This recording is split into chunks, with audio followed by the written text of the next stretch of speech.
I am going to hit record here. Again, welcome guys to our product design event. My name is Alyssa. I am an account executive here on the admissions team. I'm going to just do like a little brief overview of the program and some of the offerings that we have for our learning. If you guys decide, hey, product design is really for me and I want to get into it, I'm going to share a little bit more about that. And then turn it over to Joshua, who's going to kind of take it from there. So product design, it's such a cool space. There's a lot of different things that it's probably been called within the past years or so. It's kind of been ever evolving. You've probably heard the term UX or UI a lot. What product design does is it encompasses both of those things. So not only do you get UX, which is the user experience, how does a product function, not only physical, but like digital products function for the user. There's a lot of research that goes behind that, the flow of a customer, things like that. But then there's also user interface. So like, how does it look? Like, are these colors very pleasing to the user? Can you read the font? Like things like that. So it's not just the pretty side of it, but it's also thinking about functionality for the user. And as a product designer, you kind of encompass that whole space, product from kind of beginner to end of a product life cycle. So if you're super interested in that, I definitely would encourage you to come take our course at Flatiron School. There's a couple different options. You can do a full-time program that is like a Monday through Friday commitment for 15 weeks, but it's real quick and you get in, get out, and get on with the new career in product design. And then there's also a flexible program where if you are working full-time and needs that flexibility or have other time commitments like kiddos, things like that, you can do our flexible program, and it ranges in time from about 20 weeks to 60 weeks. So definitely if you're interested or have questions about that, chat me. I'm happy to answer anything that I can that way. But that's my short little spiel for admissions. Again, if you guys have admissions type questions, feel free to chat me, cost, all that good stuff. And I'll answer that throughout the presentation. But really, I want to give Joshua the floor and give him as much time as possible to show you guys a little bit more about product design. So I'll send it over to you, Joshua. Yeah, thanks. Don't run away too quickly, though. Come back. I want to follow up with you on something here. So Alyssa, you're not only the CEO, you're also the user, right? You are taking the product design flex program, and I just wanted to ask you, what made you decide to do that, even though you're already at Flatiron School? Yeah, that's a great question. So my background is in events. Like that is like the ultimate, feel like customer centric focus thing. I had been doing that since college and just transitioned over into like education, which I love, and I love the tech space, but I'm not very techy in terms of like the coding, the hardware, like that kind of stuff didn't interest me. So I was like, this is a great way to be able to use my creativity and background in like functionality of things, but also like get into the tech space. So that kind of excited me about this world. I'm also very like OCD and like efficiency minded. So I feel like that would help in this space, hopefully. I get annoyed when things aren't efficient. So that probably like sparked me to want to do product design. But yeah, I'm excited to start that. I just started this week. So if you guys have questions, let me know, but love to chat more about it for sure. Thanks, Alyssa. I appreciate that. And welcome to the program. We're excited to have you. And that's true for the program in general. We see students from such a variety of backgrounds. We've got two instructors here, Tyler and Zach, which I will quickly just introduce. They've been instructors here at Flatiron School for several years, and they're fantastic instructors, have graduated and helped many students get jobs in the industry. So if you like them and you want to work with them, sign up for our program. I'm sure that Sure that we'd love to have you. And as a bonus, 1,000,000 bonus points to anyone who can tell which of the three of us, well, I'll say four of us, Alyssa, used to be a carny in a prior job. So bonus points if you can tell us by the end of the program who used to be a carny. It's not on any of our LinkedIn, so don't go look there. All right, let's get into it. So we're all here today to talk about tabletop game design. All right, why are we doing this when neither Tyler nor Zach, Alyssa, or I are actually game designers, right? We're product designers. So why do we care about board game design? Well, I think for me, I'll answer that because there are so many overlapping principles and attributes between the two different design spaces. And I always think that we can improve our craft, we can improve our design industry by looking at what is working well and how other disciplines and domains are doing different processes, right? So what can we use from tabletop game design in our own work to improve our digital products, our services, and our companies? Zach, Tyler, I'd love to hear from both of you. What kind of got you into board gaming or interested in the space? I mean, a million things. Childhood nostalgia, first and foremost. Grew up with board games, right? And I think as a product designer, I always love looking to other domains because I think it's really easy in the industry to mentally start feeling stale when you feel like there's a lot of sameness among the things that you're looking at. And I think I don't know, in my experience, the easiest path to innovation sometimes is to kind of look outside the box and see how you can apply other concepts from other domains into the domain that you're working with. Wow, what a good answer. Beat that, Tyler. Nope, not a chance. Because for me, it was all about mousetrap and all the little trinkets and things that you could do on a board game, that were engaging. And I think that really sparked a love for board games for me. And of course, kind of being I read all the Harry Potter books, really enjoy fantasy and doing D&D, right? Dungeons and Dragons. So even extending beyond, it's I think it's engaging. It's a really creative outlet. Almost any game you play, there's very few where it's grounded in the real world and we're playing by the rules of reality.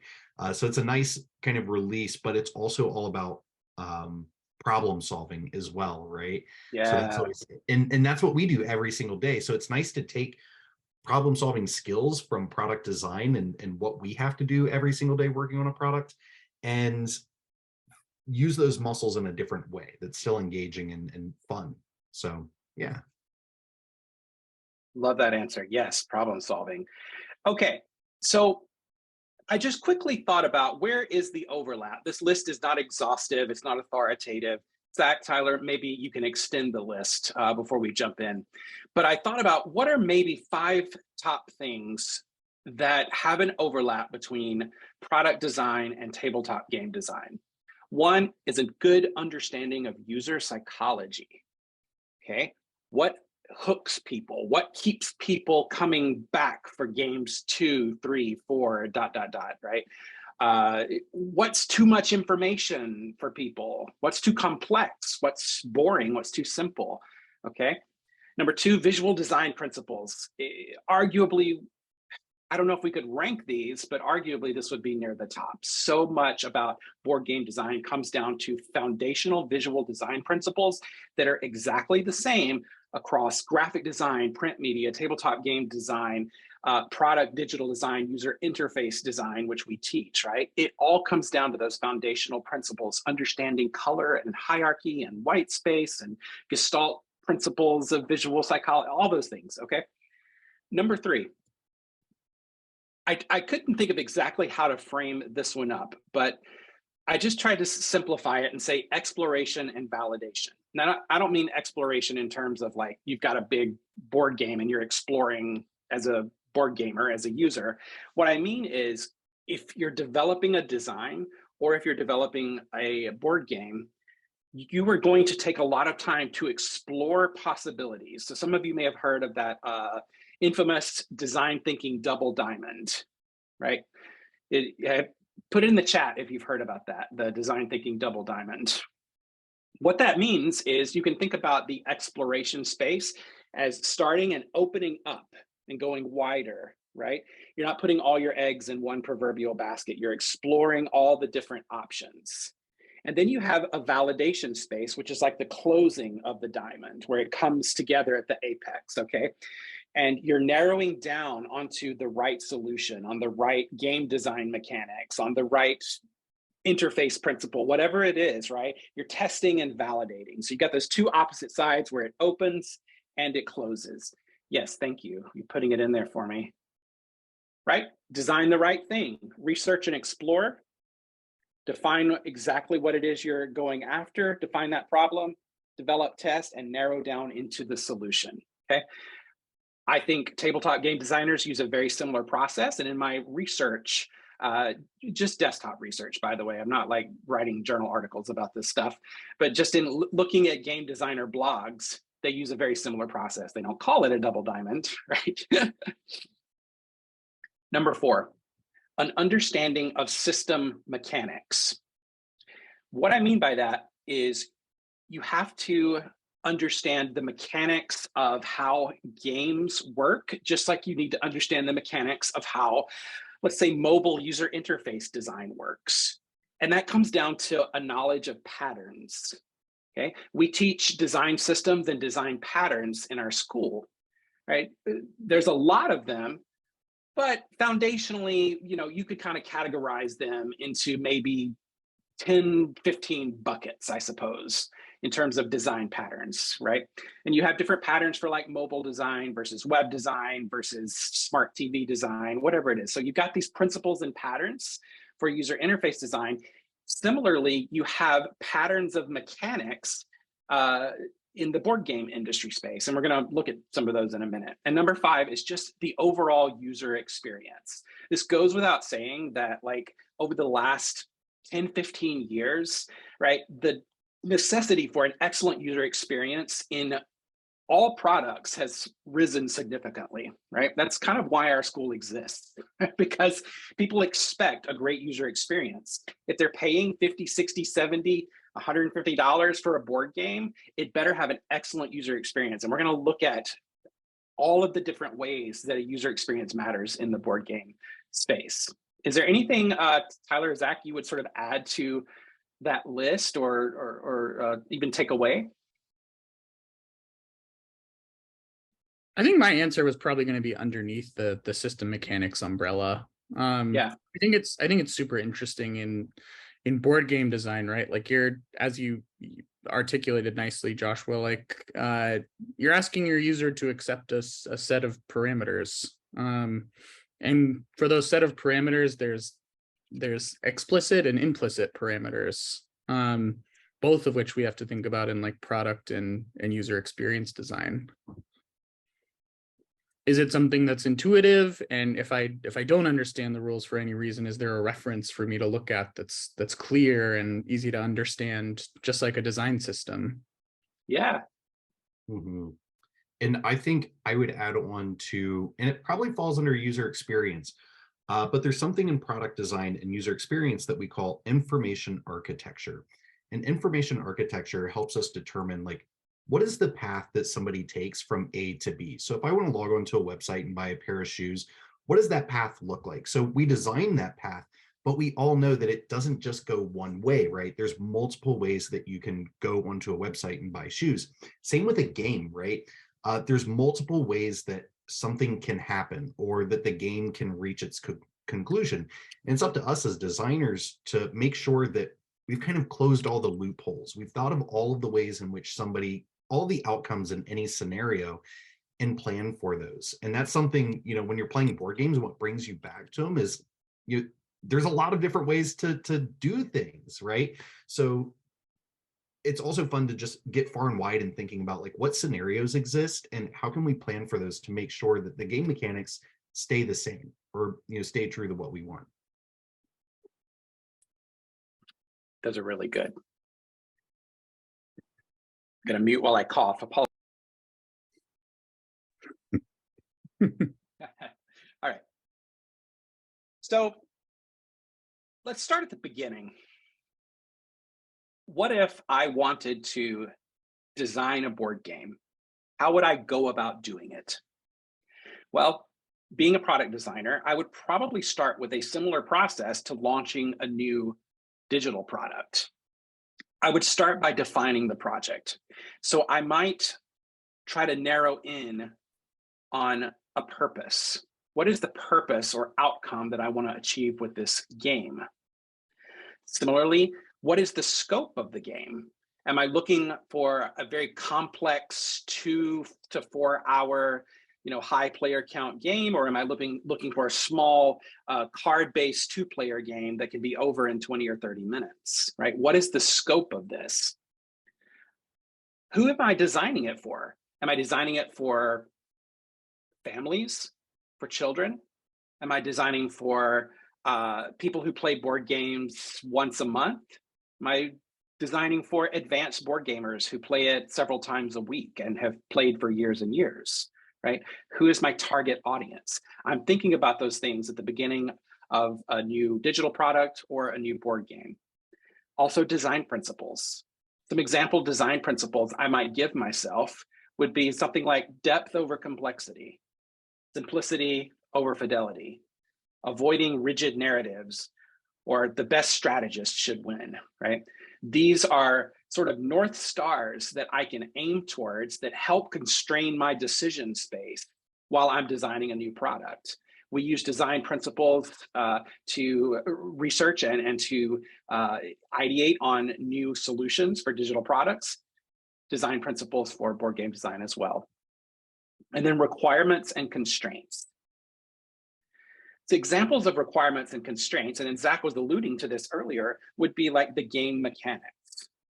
I need to think about complexity, player cognitive capacity. What mechanisms are going to be involved in my game, right? Just like those design patterns for user interface design, there are certain mechanisms that are just inherent patterns to the board game industry. Some of those might be dice rolling, in-game bonus, grid coverage, hexagon grid, pattern building, set collection, tile placement, turn order, variable setup, worker placement, right?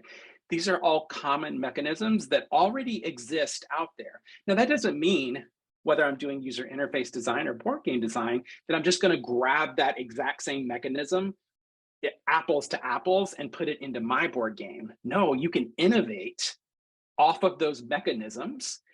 Just like design patterns and user interface design, you can combine 2 patterns together to come up with a brand new 2.5 pattern that no one's ever kind of done because it fits within this context. It fits within my theme.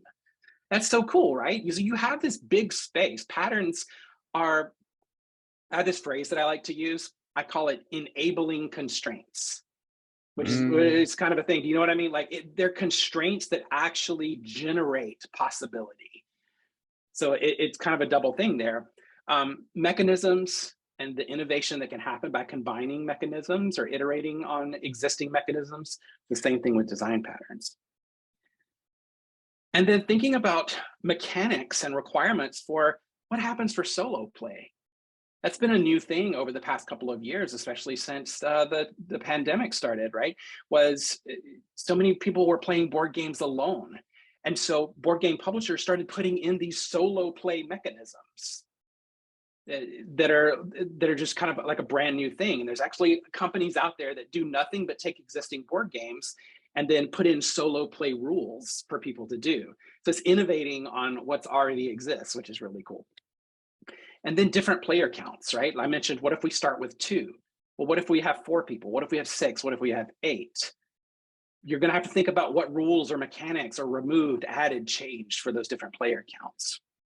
And then, publisher constraints on manufacturing. So I looked at like, okay, hey, what were some of the constraints that happened during COVID? Well, it was a huge shipping crisis that was going on. So Kickstarter, if you know, like they really helped launch a lot of board game publishers over the last 5 years.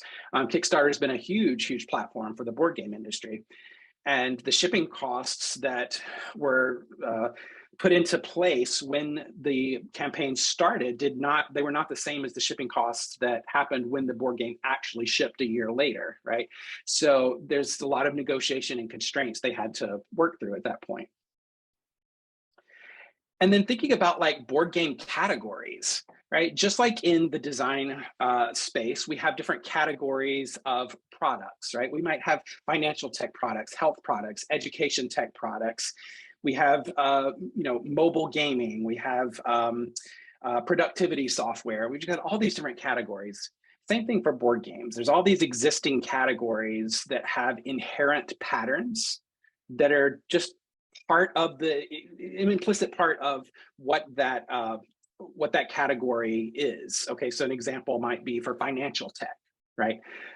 If you're designing a product for financial tech, you're going to be using some kind of data visualizations, right? You're going to need to show the ups and downs of the market, or how much money versus this versus that, right? So there are certain trends and themes and patterns inherent in financial tech that you need to be knowledgeable about.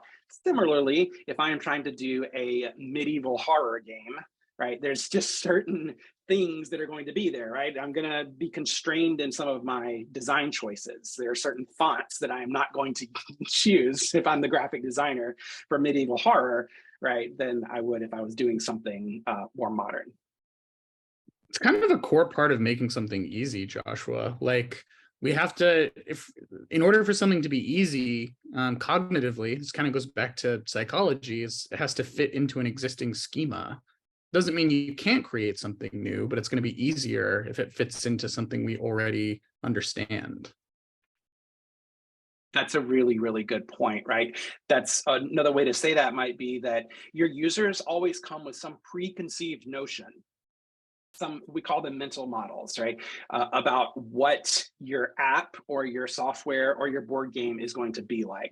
So you are thinking, okay, am I going to disrupt that mental model with something new, different, innovative, better, right? Or am I going to match that mental model and give them exactly what they're kind of craving or wanting? That's a strategic choice that a designer might have to make on launching a new product, or a board game designer would make, right?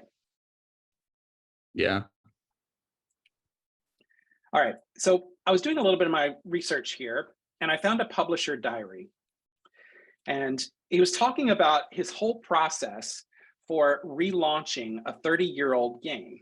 Okay, so I just picked a couple of things that stood out to me as interesting, because I was like, oh, I would do this exact same thing if I was launching a brand new app or a computer product.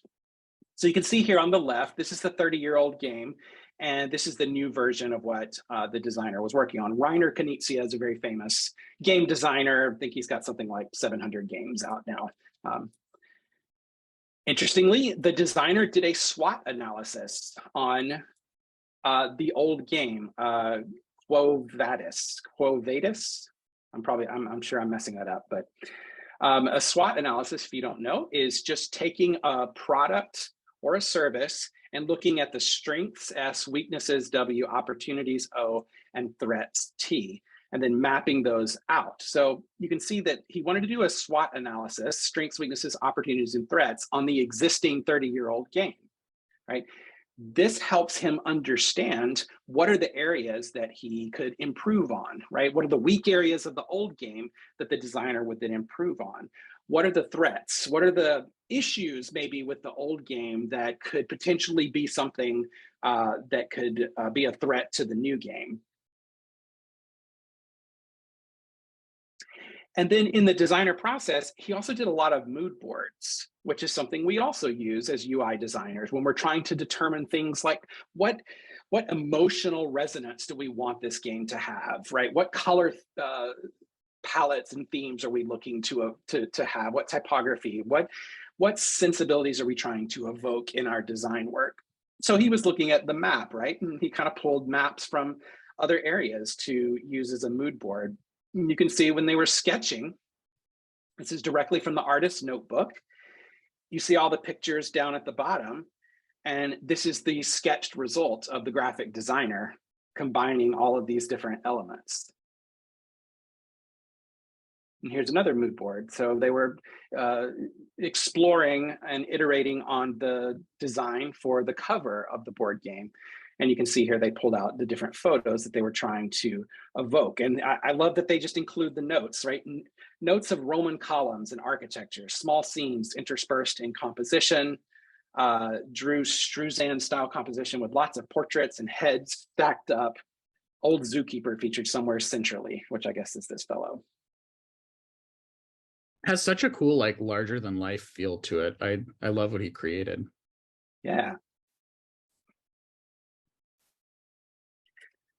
All right, so let's talk about evaluative research, okay?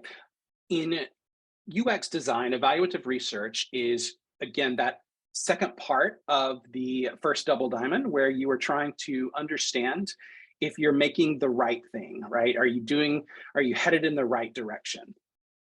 Lots of board game designers do paper prototypes.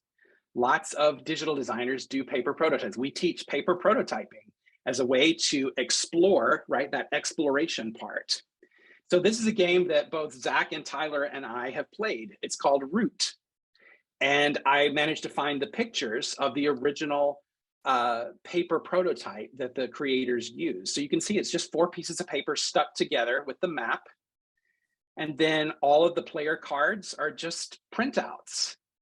And you can effectively go through an entire game of Root and try to understand, what are the problems? What do users think about this, right? Does this seem like it's the right way to go? What tweaks do we need to start making? Or are we completely headed in the wrong direction?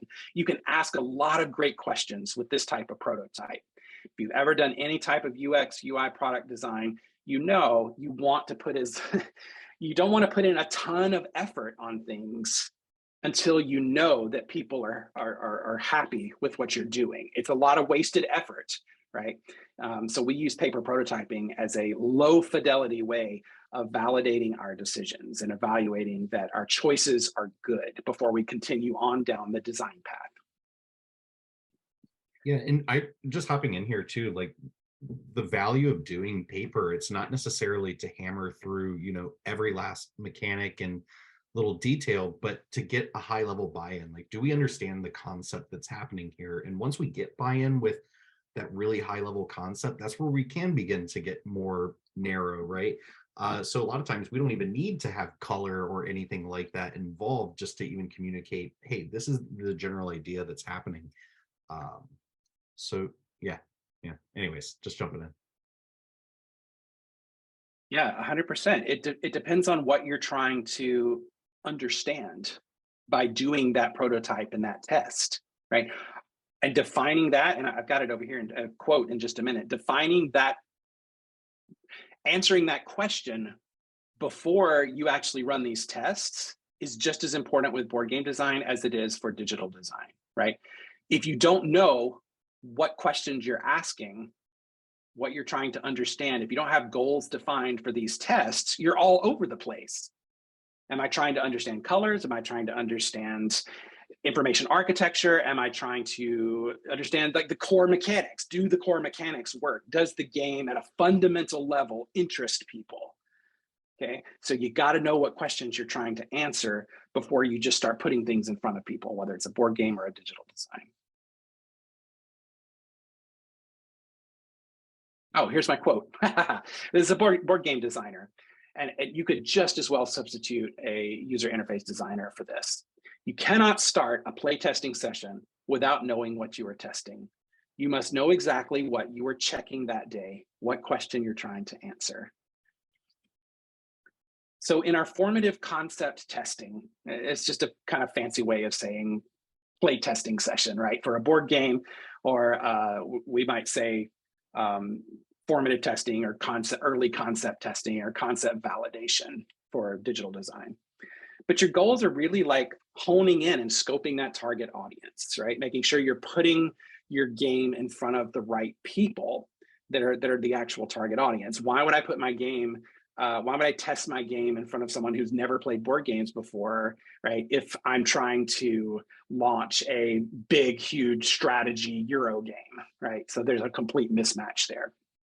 Validate your ideas And oh my gosh, remove bias. So Zach, Tyler, could one of you just talk a little bit about the role of bias in testing our design work? Sure.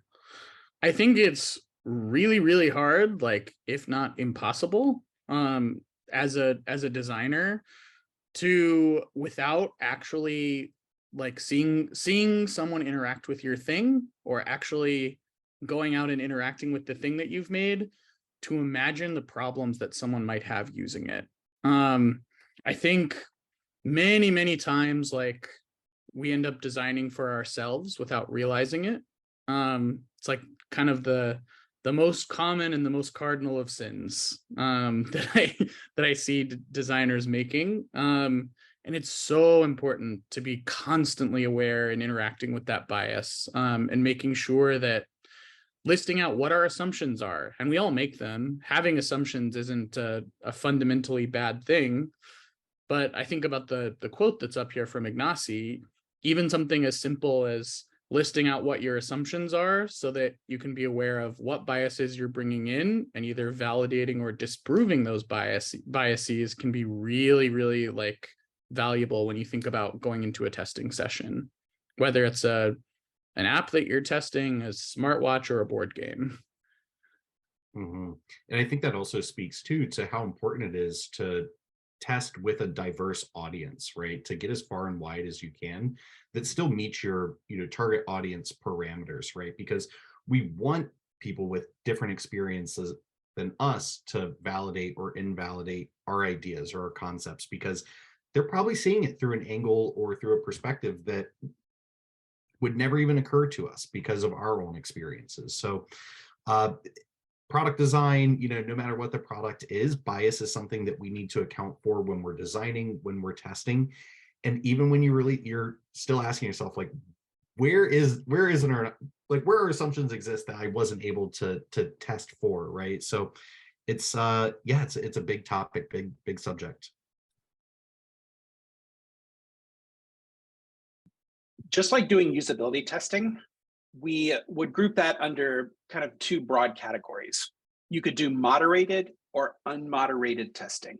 Okay, moderated just means that you yourself or someone on your team is leading the test, is facilitating the test, is present in some way and guiding the user in terms of what they need to do. Unmoderated would be putting it in front on the internet, like sending out a survey. It's kind of a form of unmoderated testing with an image, right? Like, where would you click to open up the flyout or something? And then, people just click on whatever, and then you get the results back. So that's unmoderated. And I found when I was looking, they do the same thing in board game design. Okay, there are a couple of different apps that you can roughly recreate a board game design idea using pre-rendered components. Now you can choose your colors and different things like that, but you don't have to have any coding or real graphic design skill. As long as you know how to put together game mechanics, you can create that on this app called Tabletopia. And I think that there's a couple of other ones. But this allows you to put it in front of a wide audience of people without you having to be present for every single play test. Okay, you could still send out a survey to everyone who engaged with it and get their feedback, right? You could even record sessions. You could have your users do a diary study and record their webcam as they're playing through it live, and then you get the real reactions of people. So on your own time, you could go back and watch those recordings or analyze the data in some different way, right? And then moderated testing would be like what you saw with the paper prototype, right? You were actually there observing, you're asking questions, you're following up and you're observing how they use this thing in real life, right? Everything else, there's a difference between fantasy and like reality, right? So when you're designing, everything is sort of the world of theoretical and fantasy, right? But then when you actually put it in front of people, it's practical, it's real life, right? So the moderated test gets you right there. And we would call this, in product design, we might call this observational research. There's another name for it that I'm forgetting. Yeah, I'm drawing a blank as well, but I do want to point out, while you think, maybe I'll give you a second, because one thing that when we talk about testing, a lot of people right away, they're just like, they're thinking, what do people do? Right. But we also, when we're testing, we're trying to capture our users' attitudes towards things as well. Yeah. Right. So it's one thing to ask them to do something. And then I mean, my mind goes right to digital products because that's what I create the most of, more than board games, right? It's like, okay, this task, you did this pretty quickly. You did this the most efficient way. But let me ask you about, you know, how easy do you think that task was? Like in your mind, how difficult was this task to complete? Because there is a difference between what people do and what people say. So in design, we talk about measuring behavior and measuring attitude. So there is more than one thing that we're keeping an eye out for. Totally. Oh, sorry, Zach. I thought you had more to go there. But you're just agreeing. Well, Yeah. I'll also say, like, your first example, Joshua, like for Tabletopia is, I think, kind of an exciting addition in the space, because I think it's something that, I don't know, in my opinion, gives you an opportunity to kind of be fundamentally more inclusive in your testing. Sending things to print, first and foremost, is not cheap. Maybe making a paper prototype is something that's a little bit cheaper. And it also gives you an opportunity to broaden your audience, to get a better quality of insight when you sit down to play test those things. So, man, board game designers today have it better than board game designers of old. Well, so do product designers, for that matter. Yep.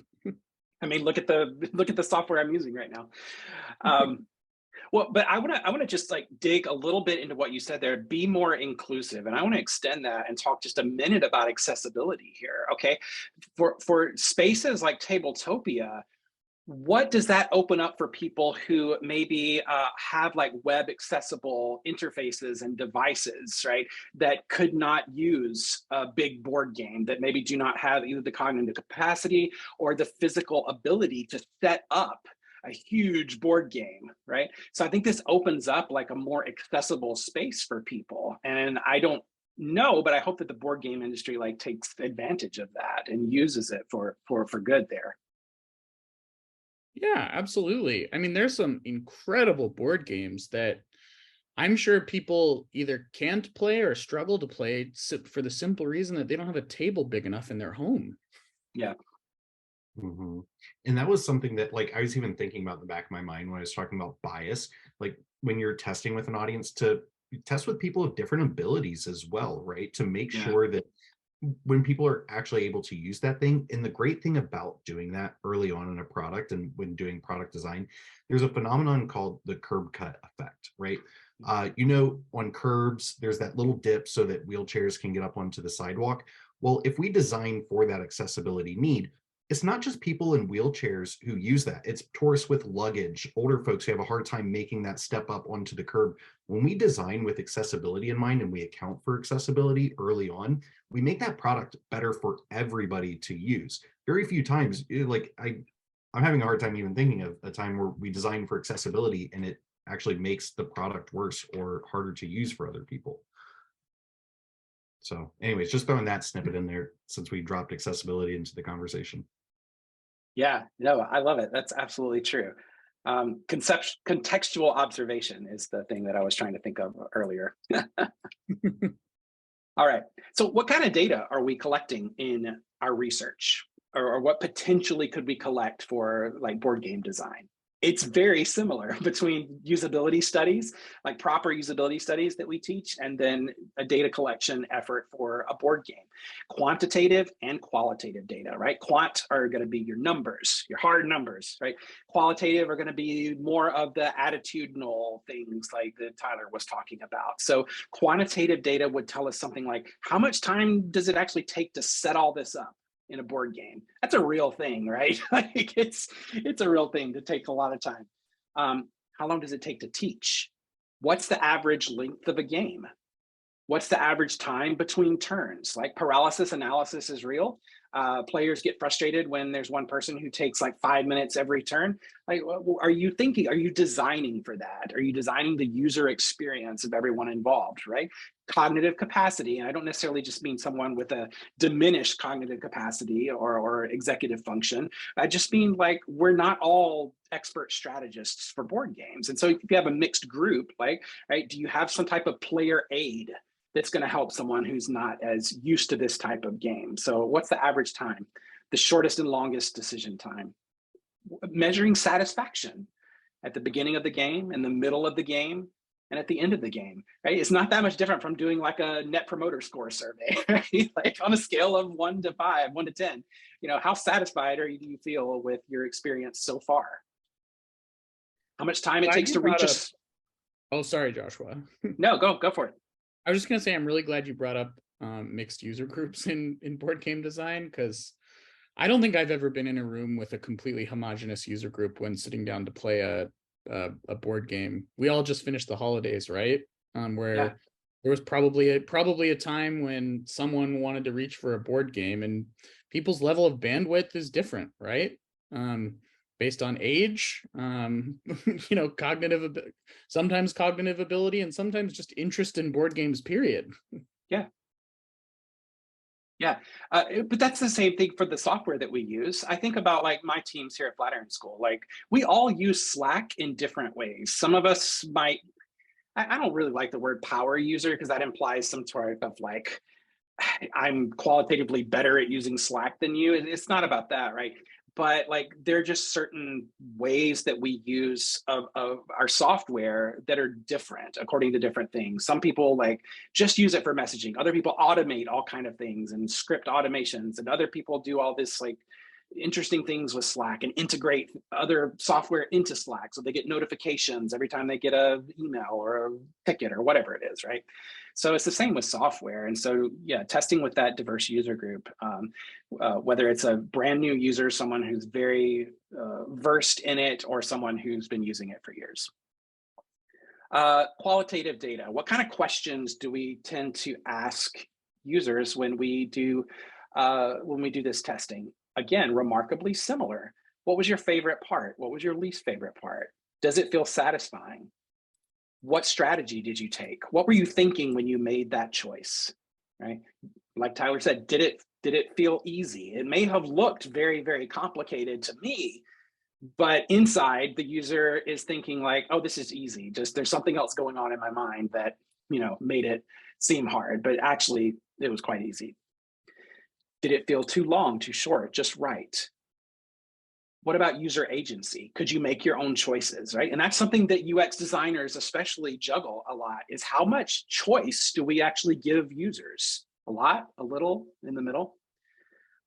Would you be able to teach the game to someone else, right? Those same kind of questions.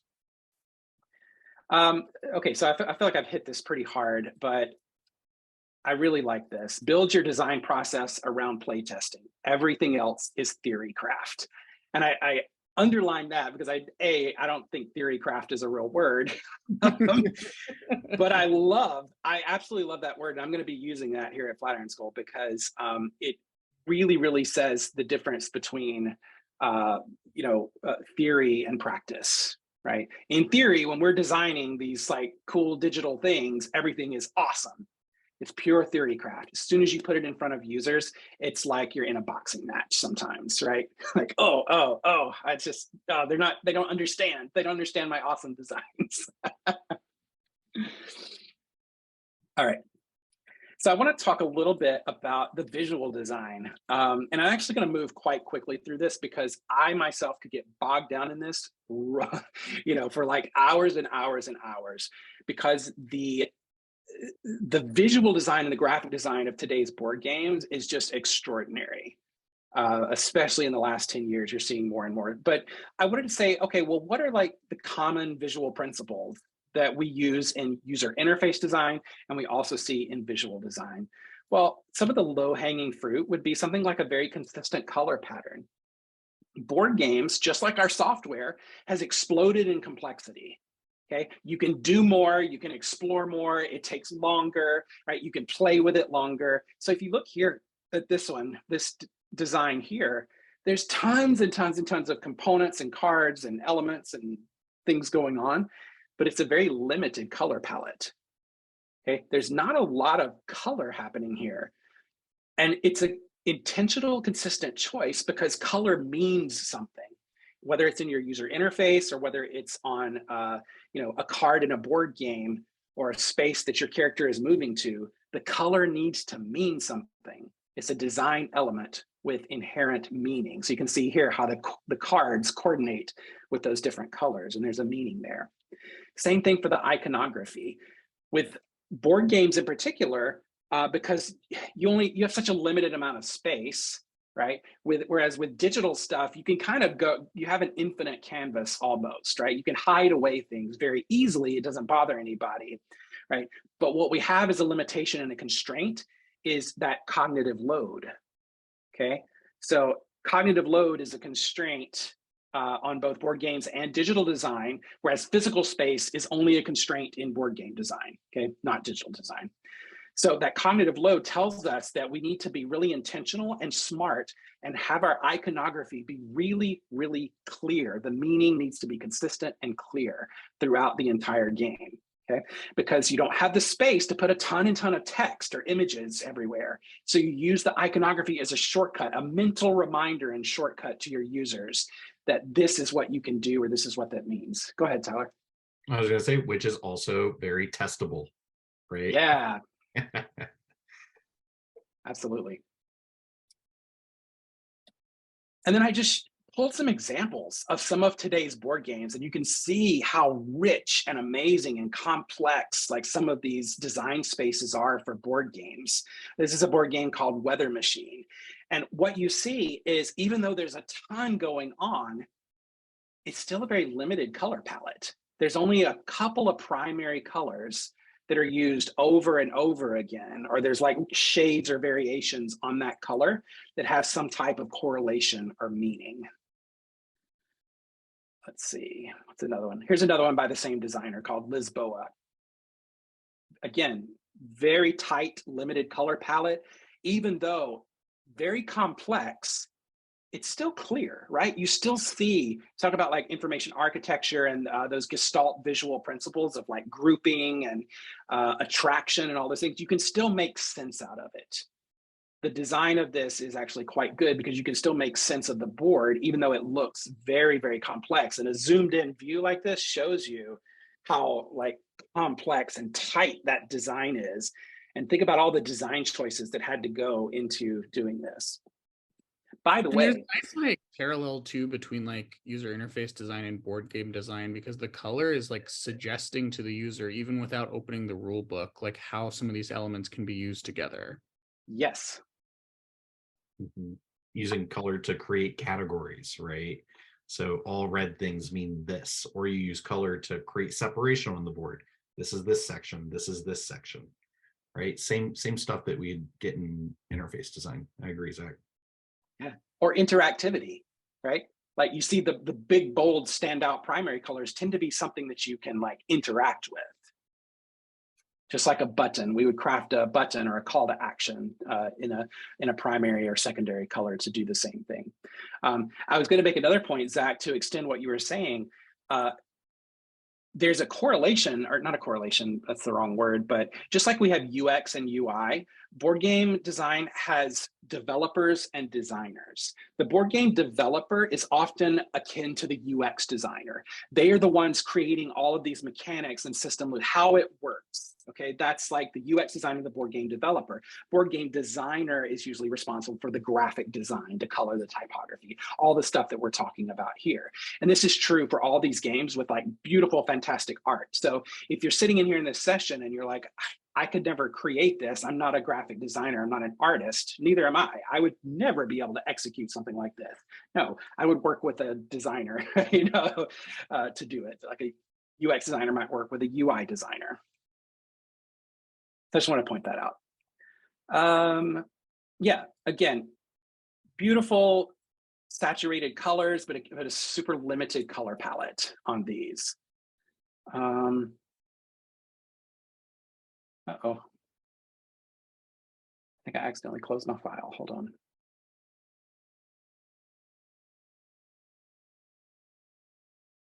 So we've got about 5, 6, 7 minutes, and I want to wrap up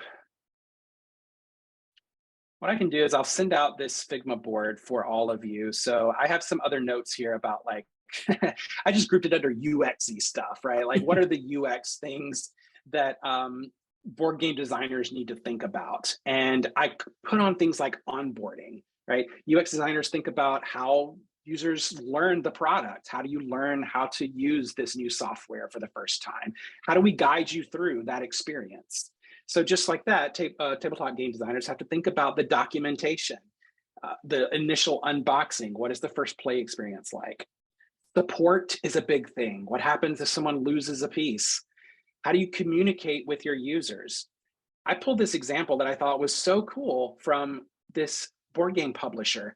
They published this progress chart to show where they are in their process to users. We do the same thing with software design very often, whether it's a change log or a roadmap that we might make public to say, here are all the features that we're thinking about releasing in the next year, right? And you're just keeping your community, your users abreast of all that's going on for your product. So this board game publisher does the same thing. And it's very, very clearly laid out in a chart, tables and rows about what the publisher has going on. That keeps your users engaged, right? So keeping people engaged is a part of UX design and keeping them into your product. I would be very loyal to any product design company or firm that employed such a strategy. Yeah, absolutely. Okay, so last thing is what are our big takeaways here? What can we learn from board games? There's a lot that I could get into here, but board games are hitting a sweet spot of being interesting and challenging, okay? Fun and challenging. That is a sweet spot that keeps us as human beings engaged in a digital product or in a board game, okay? So we might call it the sweet spot of interestingness, okay? Usually it's gonna have some sort of emotional response, right? You're going to enhance, you're motivated to do the thing, right? You're motivated to have fun or to get to a goal. You're like climbing the mountain, you're accepting the challenge. I'm gonna beat the other people at the game, or I'm gonna achieve a certain thing. And I found this, this sort of 2x2 matrix here that I thought really is a helpful barometer of where we would want our products to be, right? So somewhere between relevant and irrelevant, obvious and absurd, right? Absurd would just be like, it's too much, I don't understand it. Like thematically, this doesn't relate to me. I'm in this like castle floating in space and there are aliens that look like squirrels. Like it's just too absurd. It doesn't land, it doesn't connect, right? But too obvious is also boring. Oh, I'm playing a game about being a product designer and it's just like real life. It's just too obvious. The choices are what I already do every day. So finding that sweet spot. And then I thought this was really interesting. Triggers of fascination. If you can employ some of these tactics in your own work or your own products, things like pleasure, mystery, like puzzling, unanswered questions, being a part of a secret, also alarm, fear, respond now, right? Prestige, achievement, getting ahead of others, respect and admiration, trust, comfort, certainty, predictability. So board game designers can use some of these triggers of fascination, just like product designers can. And then I also, if you're interested in this, you might dig into something called the theory of fun, okay? This is where fun is defined as that which we experience when we find and we master new patterns of thought. I think this gets back to that chart right here about being obvious to absurd and relevant to irrelevant, right? You have to find that sweet spot in your product where people aren't bored. It's still interesting. It's still fun. It's still engaging. You're still accomplishing your goals, right? So when you find and master new patterns of thought, and you see this when product designers add new features, right? They might poll their customers and say, which new feature are you most interested in, right? So there is this sense that there always has to be this continuing evolution of our design work or our digital product. This is the same thing for games, okay? Games release expansions all the time. They release new editions of their games. You have to continually innovate, right, and evolve. So to master a game, we have to figure out certain patterns. But once we've done this, the game is no longer as much fun. However, if we cannot see any patterns, the game is too difficult and not fun. With a new game, we initially struggle, here I'll zoom in, sorry, as we try to figure out the game and how to play it, right? New user. But over time, we figure out the patterns and eventually master the game. Games tend to be the most fun, as long as they are pushing us closer to the edge of our capabilities, while simultaneously giving us a sense that mastery is a real possibility. I know that sounds kind of, deep, but it's really, really true in life, as in product design, as in game design. So I'm gonna read it one more time. Games tend to be the most fun as long as they are pushing us closer to the edge of our capabilities. You've got to continue to be challenged, right?